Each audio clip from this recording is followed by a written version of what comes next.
Tapi hak ni lah hak paling kemah sekali.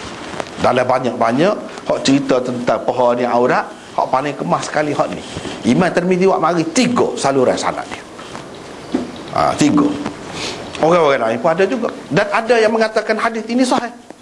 Di antara ulama hadis pun ada yang mengatakan sahih. Tapi tak apalah, kita tengok. Tu hak nombor 1. Imam Tirmizi kata haddatsana Ibnu Abi Umar qala haddatsana Sufyan an Abi Nadhr maula Umar bin Ubaidillah an Zur'ah bin Muslim ibn Jarhad al-Aslami an jaddihi Jarhad qala marra an-nabiy sallallahu alaihi wasallam bi Jarhad fi al-masjid wa qad inkashafa fakhidhuhu faqala inna al-fakhidh 'awrah qala Abu Isa hadha hadithun hasan ma ara isnadahu bimuttasil. Itu yang pertama. Yang kedua, حدثنا الحسن بن علي الخلال قال حدثنا عبد الرزاق قال أخبرنا معمر عن أبي الزناد قال أخبرني ابن جرهد عن أبيه أن النبي صلى الله عليه وسلم مر به وهو كاشف عن فخذه فقال النبي صلى الله عليه وسلم غطي فخذك فإنها من العورة قال أبو عيسى هذا حديث حسن. Yang kedua. Yang ketiga, حدثنا واصل بن عبد الأعلى قال حدثنا يحيى بن آدم عن الحسن بن صالح عن عبد الله بن محمد بن عقيل عن عبد الله بن جرهد الأسلمي عن أبيه عن النبي صلى الله عليه وسلم قال الفخذ عورة قال هذا حديث حسن غريب من هذا الوجه. Itu hadisnya. Itu hadisnya. Selepas Tirmizi mengemukakan hadis pertama, kita ambil ringkasan dia lah. Tidak terjemah habis lah, takut jadi panjang. Selepas Tirmizi mengemukakan hadis pertama, beliau berkata hadis ini hasan. Selepas itu beliau berkata pula, saya tidak fikir hadis ini bersambung sanadnya. Saya tak fikir hadis ni sanadnya bersambung. Bila Imam Tirmizi kata saya tidak fikir hadis ni sanadnya bersambung, bermakna hadis itu orang panggil munqati', putus. Bila putus dhaif lah. Lepas tu lagu mana Imam Tirmizi kata hasan. Sebab tu kena faham istilah dia. Kena faham istilah dia. Kalau tak faham istilah dia, sudah. Pasal banyak sanad tu. Ada sanad. Walaupun semuanya dhaif, hasan. Bagi dia. Tidak semua orang lain. Orang lain dah tidak kata lagu tu. Ini berarti hadis ini terputus sanadnya. Hadis yang sanadnya terputus adalah dhaif. Walaupun Imam Tirmizi kata hasan, itu istilah dia, hak sebenarnya. Dia sendiri, berdasarkan pendapat dia sendiri, dia kata saya tidak fikir hadis ni bersambung sanadnya. Dah lah tu. Tirmizi selalu menggunakan istilah hasan untuk hadis dhaif apabila ada beberapa sanadnya. Macam ni kan ada beberapa sanad dia.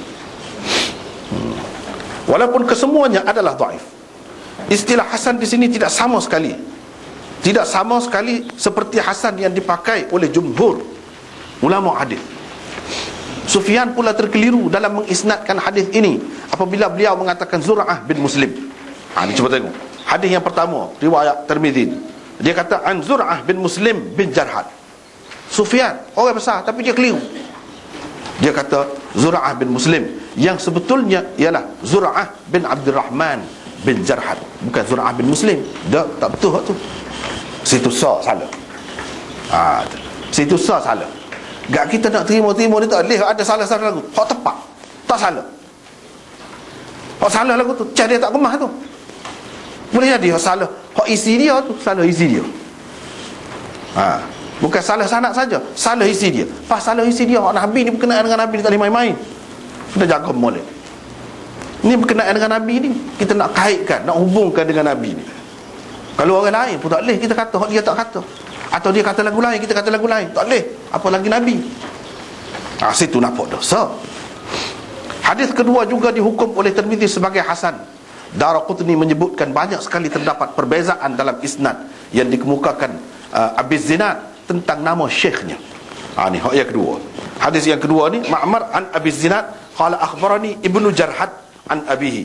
Kata dia anak Jarhad meriwayatkan daripada ayahnya bahawa Nabi SAW gini-gini seterusnya. Daraqutni kata banyak tak serupa riwayat dia tu. Abu Zinad sekali dia kata lagu ni, sekali dia kata lagu ni. Orang hak datang dia, syekh dia tu. Jadi syekh dia tu tidak jelas sebut siapa dia hak sebenar. Tak boleh lagu tu. Ni kalau kita ngaji gini nampaklah cara kaedah hadis. Antara nama yang disebutkan ialah, ada kalanya disebutkan Zur'ah bin Abdurrahman bin Jarhad, Zur'ah bin Jarhad, Abdurrahman bin Jarhad, Jarhad bin Jarhad, Alu atau keluarga Jarhad daripada Jarhad. Demikianlah antara ittirab, orang panggil. Itu istilah hadis juga yang terdapat di dalam hadis ini, yakni dalam isnad hadis ini. Ibnul Qattan di dalam kitabnya Bayanul Wahmi wal Iham berkata, ni keliru perawi ni.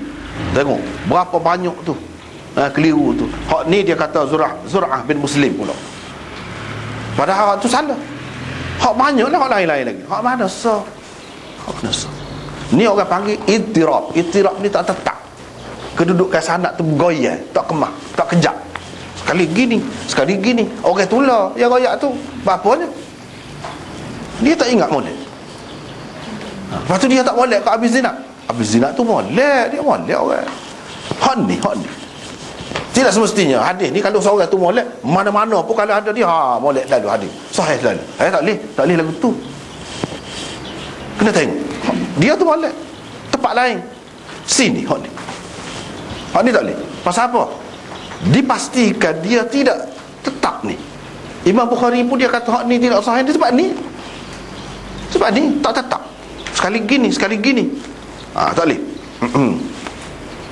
Lepas tu Ibnul Qattan tulis dalam kitab dia, berkata bahawa hadis Jarhad ini mempunyai dua illat, dua penyakit, dua kecacatannya, dua masalahnya. Pertama ialah ittirab yang membawa kepada hilangnya keyakinan kepadanya. Ini kerana perawi-perawi hadis ini berbeza-beza dalam mengemukakan isnadnya. Yang pertama berkata Zur'ah bin Abdurrahman, yang kedua berkata Zur'ah bin Abdullah, yang ketiga pula berkata Zur'ah bin Muslim. Kemudian perawi-perawi itu berbeza-beza pula. Yang pertama mengatakan Zur'ah meriwayatkannya daripada ayahnya, daripada Nabi SAW. Yang kedua berkata daripada ayahnya, daripada Jarhad, daripada Nabi SAW. Yang ketiga pula berkata Zur'ah meriwayatkan daripada yakni keluarga Jarhad, daripada Nabi SAW. Saya tidak berpendapat semua ittirab menyebabkan sesuatu hadis menjadi dhaif, kata dia. Saya tak kata gitu.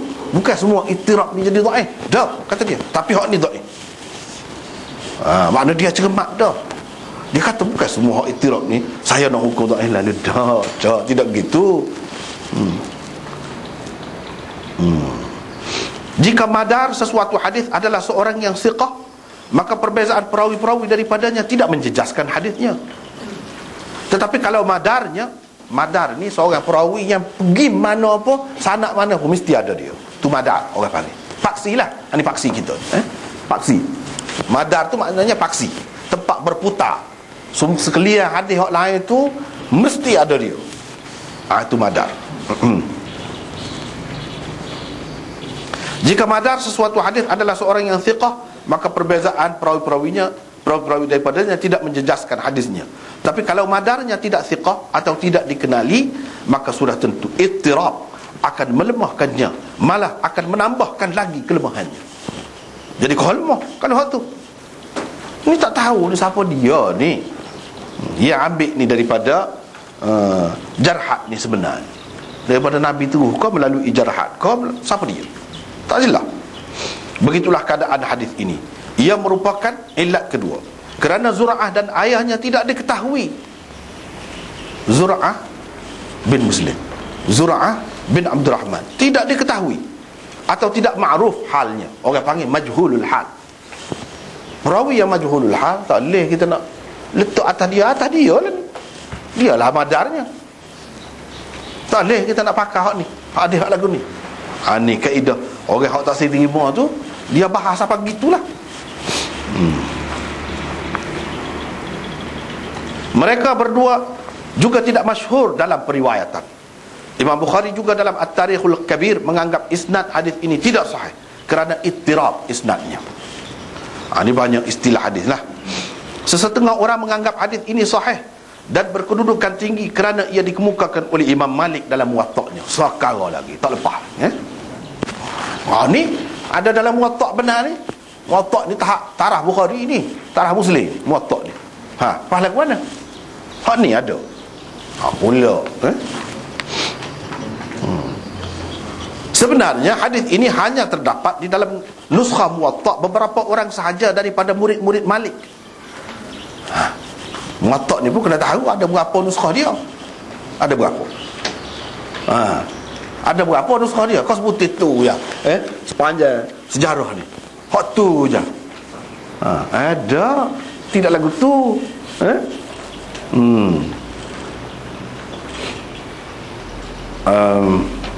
Iaitu Ibnu Bukair, Ibnu Wahab, Ma'an bin Isa dan Abdullah bin Yusuf. Ni 4 orang antaranya yang meriwayatkan dalam Muwatta dia, nuskhah dia tu ada hadis ni. Ia tidak terdapat dalam sekian banyak nuskhah Muwatta seperti murid-murid beliau yang lain, seperti nuskhah Muwatta riwayat murid-murid beliau yang lain, seperti nuskhah Yahya bin Yahya Al-Masmudi. Hak lah ni hak sebar dalam dunia lah ni, nuskhah Yahya bin Yahya Al-Masmudi, orang Andalusia, Spanyol lah ni. Orang situ, anak murid Imam Malik ni. Hak tersebar lah ni dalam dunia ni, hak ni hak banyak. Boleh dikatakan ni lah orang, kalau orang kata Muwatta Imam Malik, orang tengok ni, padahal banyak lagi beza dengan orang lain. Dalam ni tak ada. Muhammad bin Hasan Asy-Syaibani, anak murid Imam Abu Hanifah, juga dia jadi anak murid kepada Imam Malik.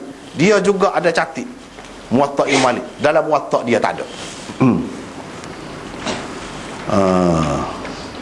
Yang lebih masyhur dan tersebar dengan meluas hari ini, dalam Muwatta tu hak tersebar hari ni tak ada. Sementara Qa'nabi, Abdullah bin Maslamah Al-Qa'nabi pula tidak memasukkan hadis ini di dalam Muwatta'nya. Dia pun ada Muwatta' juga, nuskhah Muwatta'. Ada murid Imam Malik juga. Dia tak masuk dalam kitab dia, Muwatta' dia. Malah beliau meriwayatkannya di luar Muwatta' sebagai riwayat ziyadat Imam Malik. Tu orang panggil ziyadat Imam Malik. Riwayat Imam Malik di luar Muwatta', tidak sama dengan riwayat Imam Malik dalam Muwatta'. Misalnya ada riwayat Qa'nabi ni dalam Abu Dawud. Tu di luar Muwatta' lah. Itu tidak sahih. Itu tidak sahih.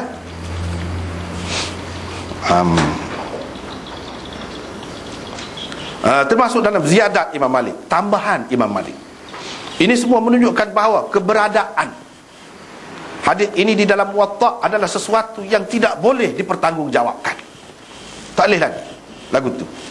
Pasal apa? Seseolahnya ada khilaf antara anak murid Imam Malik ni. Ada yang memasukkan, ada yang tidak. Yahya bin Yahya Al-Masmudi kenapa lebih sahih daripada hak lain? Pasal dia riwayat, dia dengar Imam Malik 2 kali kitab tu. Dan di saat akhir Imam Malik sebelum mati, dia dengar. Dan catat tadi dia tu molek. Dia tak pergi lain masa mengaji, tak pergi, tak tinggal Imam Malik. Ada tempat-tempat tinggal juga, dia royak. Ni dia ambil daripada sains dia ni, dia royak. Kalau tidak hak biasa kan tak pergi.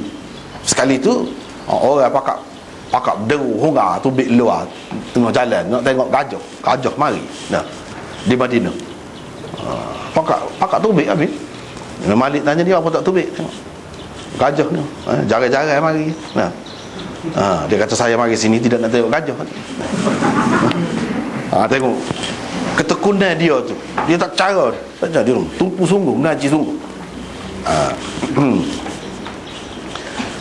Jadi dalam riwayat dia tak ada. Kalau kita tengok dalam Maktabah Syamilah pun, apa ni tersebar sekarang ni, Maktabah Syamilah ada 8,000 lebih hadis tu. Kitab tu 8,000 kitab lebih. Ni riwayat Yahya bin Yahya ada juga? Tak ada. Muhammad bin Hasan dia ada 2 Muwatta' dalam kitab dalam Maktabah Syamilah. Muhammad bin Hasan dengan Yahya bin Yahya Al-Masmudi memang tak ada. Cek situ. Ataupun yang dicetak memang tak ada. Tak ada ni. Boleh jadi hak dia termasuk dalam Imam Malik sudah potong kemudiannya. Mula memang dia catat, lepas pada tu dia potong. Tak, hak ni tak masuk. Ada kalanya gitu penulis ni. Cetak kalau lah ni pun gitu, cetakan yang dulu ada hak ni. Lepas tu dia buat sebab dia fikir hak tu tidak sesuai. Tidak sesuai. Tidak menepati syarat dia. Dia buat. Banyak belakang. Jadi dengan sebab itu kita kena tengok hak akhir. Jangan tengok hak dulu saja. Kalau sebelah ni zaman hak percetakan ni pun berlaku gitu. Zaman dulu salin